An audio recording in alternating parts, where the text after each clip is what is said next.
Racikan Berita 1.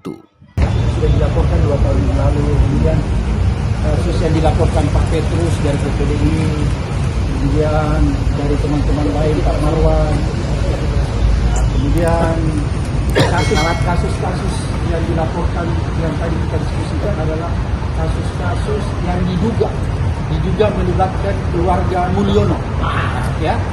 Jadi kita diskusikan di dalam. Kita mempertanyakan kepada pimpinan KPK sejauh mana kasus-kasus ini ditindaklanjuti, karena kita lihat ada beberapa lama ya, sebagai mantan pimpinan KPK saya bisa menyebut bahwa ini sudah lama dan kelihatannya harusnya ya kalau ideal itu sudah bisa ditingkatkan ke penyelidikan. Tapi lagi-lagi dalam diskusi dengan pimpinan KPK ada hambatan-hambatan tertentu, tapi yang jelas ada angin segar karena pimpinan KPK ya menyatakan kesiapannya ya untuk menindaklanjuti seluruh kasus-kasus seperti yang tadi saya sampaikan. Walaupun dia tidak bisa memberikan kepastian tentang rentang waktu menyelesaikan perkara itu, tapi dia berjanji akan menyelesaikan. Itu janji pimpinan KPK. Oleh sebab itu ini kita menganggap suatu hal yang positif. Walaupun kita tahu ada kondisi-kondisi yang mungkin di dalam tubuh KPK itu sendiri agak berbeda dengan kondisi ketika saya memimpin KPK dan pasal. Ada kondisi-kondisi internal mungkin yang menjadi hambatan mereka ya, menjadi hambatan mereka sehingga tidak secepat waktu zaman saya menyelesaikan masalah. Kira-kira seperti itu ya. Tapi lagi-lagi bahwa pimpinan KPK bersepakat dengan kita untuk menindaklanjuti seluruh kasus-kasus, baik itu dugaan suap, dugaan korupsi, dugaan gratifikasi yang sudah dilaporkan kelompok-kelompok masyarakat ya terhadap keluarga Mulyono itu akan ditindaklanjuti. Bagaimana tindak lanjutnya itu nanti akan pimpinan KPK yang akan menyampaikan langsung kepada kalian. Sebenarnya pimpinan. Jadi ada angin segar bahwa seluruh kasus-kasus mulai yang dilaporkan Pak Ubedillah Badrun ya, dosen UNJ, kemudian Pak Petrus, kemudian yang terakhir ya gratifikasi Jet, Esa, itu semua tadi kita diskusikan ya. Blok Medan, nah betul, kasus Blok Medan itu semua kita diskusikan dan kelihatannya ada kesepahaman ya antara kita dan pimpinan KPK bahwa ini memang ada dugaan, ya, ada dugaan terjadinya peristiwa, ya, gitu ya, peristiwa tindak pidana sehingga ini harus ditindaklanjuti. Kira-kira seperti itu. Kemudian ada lagi yang terakhir tadi kita diskusikan. Apa itu yang kita bilang sama pimpinan KPK? Ada yang paling gampang nih, tidak memerlukan telah yang lama, tidak memerlukan waktu yang lama, yaitu dugaan ya. Dugaan menghalang-halangi pasal 21 obstruction of justice yang dilakukan mantan Presiden Jokowi ketika kita semua sudah tahu, ini bukan jadi rahasia umum, ketika Pak Agus Raharjo tampil di sebuah televisi mengatakan ketika kasus EKTP, kebetulan ada yang bersangkutan di sini aktornya Pak Saud, ketika kasus EKTP ditingkatkan ke penyidikan dan ditetapkan tersangka Setia Novanto, pada saat itu pimpinan KPK dipanggil tuh Pak Agus Raharjo, dan menurut Pak Agus Raharjo pada saat itu Presiden marah dan memerintahkan ya untuk tidak menindaklanjuti. Nah ini tadi kita diskusikan bahwa kasus ini harus segera diusut karena ini mudah. Ini pelanggaran terhadap pasal 21 obstruction of justice, menghalang-halangi terjadinya penyidikan terhadap tindak pidana korupsi. Jadi itu semua tadi kita diskusikan dan pimpinan KPK sepakat bahwa kasus ini lebih mudah daripada kasus-kasus lainnya sehingga mungkin inilah jalan masuk mereka. Tapi untuk lebih detailnya lagi, mungkin di sini banyak teman-teman saya, tokoh-tokoh lainnya, ada Pak Saud, ada Pak Eros Jarot, ada Pak Said dan Pak Refli, Pak Petrus, Pak Marwan, Pak Lukas, Pak Papa, ini bisa menambahkan ya, bisa menambahkan. Dan inilah sekilas tadi yang saya sampaikan. Jadi kira-kira seperti itu. Kalau ada yang mau tambahkan, silahkan. Ya, jadi kita excited datang kemari selain memang tadi belum disampaikan dilaporkan hal tadi itu. Kedua, kita excited dengan presiden baru yang memberi harapan besar terhadap negeri ini. Ya, kamu ingat saja begitu di KPU saja, begitu dibacakan beliau menang, dia sudah mengatakan saya akan menghapus korupsi. Itu kata-katanya. Sehingga kemudian kita excited juga untuk melihat bagaimana KPK ke depan.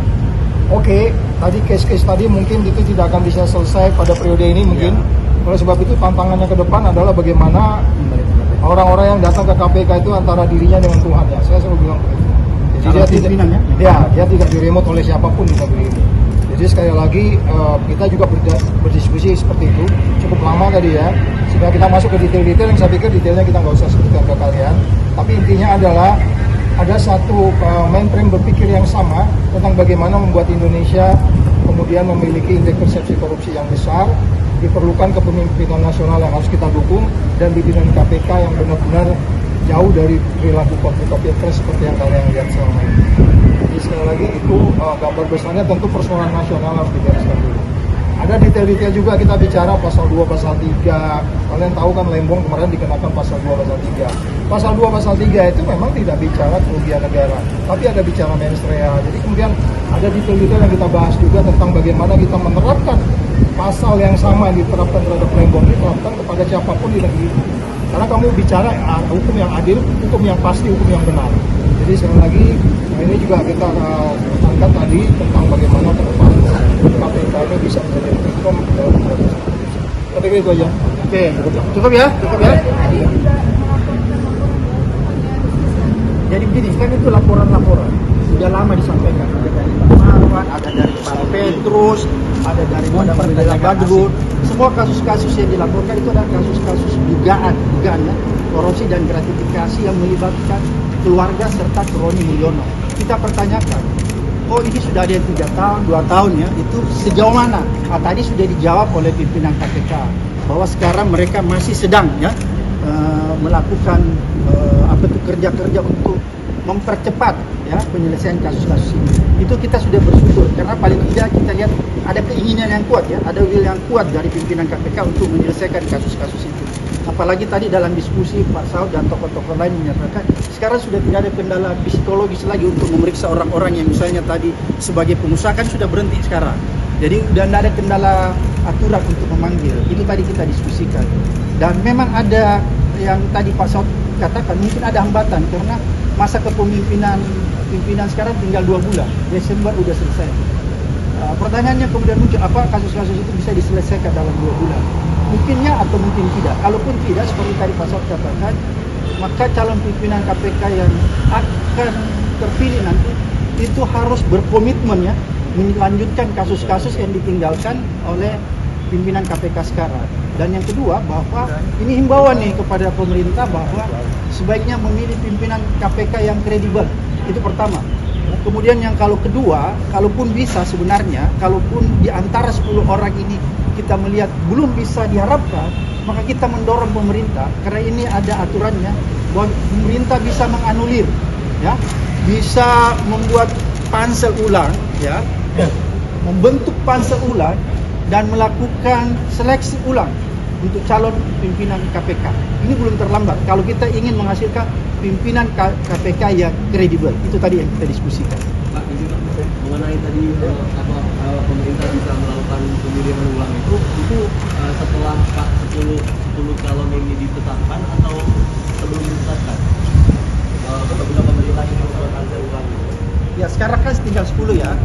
Sekarang pemerintah sudah menetapkan, katakanlah begitu ya. Kemudian nanti diserahkan ke DPR. Bisa pada saat sekarang atau walaupun sudah sampai ke DPR, kalau pemerintah punya keinginan yang kuat ya, dan melihat bahwa ada kondisi setelah menelusuri, memprofiling ke 10 orang ini ternyata orang-orang ini belum bisa diharapkan maksimal, maka dia bisa membentuk pansel baru Dari awal lagi. dari awal. Dari awal kan 150 hari ya waktu. Iya. Nah, ini Kan sudah bisa, pasti bisa. Ini kan masih 2 bulan, pasti bisa. Bang, Dari yang admin sudah masuk aja bisa. Oh, yang bicara. Jadi apa? Yang apa? Pimpinan. Pak Ketua, Pak Nawawi dan Pak Alex hadir langsung. Dan pertemuannya cukup lama sampai diakhiri dengan makan siang bersama. Kira-kira seperti itu. Bang, tadi pimpinan bahas soal blok Medan juga nggak? Oh iya bahas. Oh iya, Blok Medan. bahas. Bahas blok Medan. Seluruh Ada, kasus-kasus ada. yang sudah dilaporkan dibahas secara detail ya. Cuman seperti tadi disampaikan Pak Saud, ya apa bisa diselesaikan dalam 2 bulan ini. Tapi kita memberi saran ya, kalau nggak bisa paling tidak ini akan bisa diteruskan oleh harus pimpinan berikutnya. Dan ada yang terpenting tadi dalam diskusi, saya hampir lupa bahwa kita mendiskusikan ya, ini himbauan kita kepada pemerintah. Untuk sebenarnya salah satu hambatan yang dihadapi pimpinan KPK sekarang adalah karena Undang-Undang KPK yang 2019 itu menghambat mereka ya. Sehingga dalam diskusi tadi kita merumuskan, kita menghimbau kepada pemerintahan baru, kalau bisa menerbitkan Perpu untuk mengembalikan undang-undang lama. Karena di undang-undang lama itulah bisa membuat ruang gerak pimpinan KPK sekarang melakukan pemberantasan korupsi tanpa pandang bulu dan lebih cepat. Kira-kira seperti itu tadi kita diskusikan. Itu tadi menghambat itu apa karena kejaksaan ini sekarang cepat ya gerakannya, sedangkan KPK kok terasa lambat banget gitu? Enggak, kita tidak membicarakan tentang kenapa KPK lambat, kenapa kejaksaan cepat. Tapi kita membicarakan bahwa salah satu faktor KPK tidak seperti dulu adalah undang-undang. Kira-kira seperti itu. Ya, Dari banyak kasus yang didiskusikan terkait Pak Jokowi dan keluarga, yang paling kemungkinan besar bisa didahulukan yang mana Pak? Ya itu tergantung mereka kan. Anda kan unsur-unsurnya seperti apa itu kita nggak masuk di situ. Tapi kita menyebutkan ada persoalan ini dan itu semua udah milik masyarakat informasi itu. Mana yang mereka lebih dulu nanti menindaklanjutnya itu terserah mereka, kita nggak bisa. Karena kita kan nggak masuk ke detail-detail ya. Kita nggak masuk ke pokok perkara ya. Kan? Kita hanya lihat gambar besar. Itu terserah pimpinan. Izin dan Pak, timnya. mengenai blok Medan tadi, akhir dari diskusi tadi itu keputusannya bagaimana sih kan? Tadi sempat disinggung juga bahwa audiensi ini dari pimpinan KPK dan koalisi masyarakat sipil ini sejalan begitu. Nah, di ujungnya itu kesepakatannya seperti Itu pokok perkara biarin aja mereka dulu. Ya. jadi pokok perkara yang kita serahkan, yang penting kita udah mendorong dia Ya. supaya dia bisa mempercepat, kira-kira itu. Ya. Bagaimana barang ilegal jadi legal segala macam itu kan ke Blok Medan kan? Nah itu urusan mereka. Ya.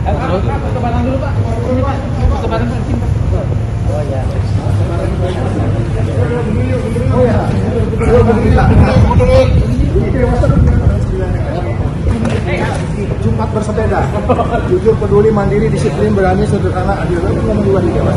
Oke, mundur yuk. Ya, boleh bareng aja.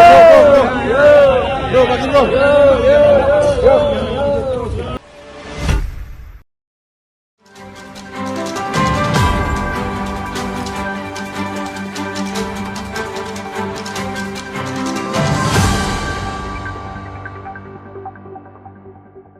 Racikan Berita 1.